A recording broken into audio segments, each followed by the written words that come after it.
Bapak gening tebalitungan Bapak yang inung teka anak ladaknya polakeun numatak kurunya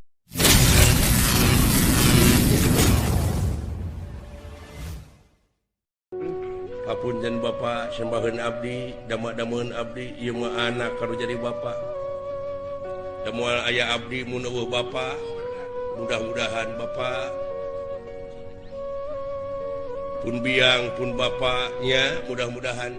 king ditempatkeun di tempat anu nikmat mungguh Allah engke di mana mulihna ageng jasa Bapak teh ka putra seueur putra anu gelar sarjana nepi ka boga gawe nepi ka bala leunghar ladangnya kolakeun inung jeung Bapak geuning teu balitungan Bapak jeung inung teh ka anak ladangnya kolakeun numatak kurunyung geningan pangeran ngabejaan dugi ka Allah oge ngelehan anjeun Allah moal ngahampura lamun teu dihampura heula ku inung ku bapana aya naon dina sampean Bapak aya naon dina sampean mah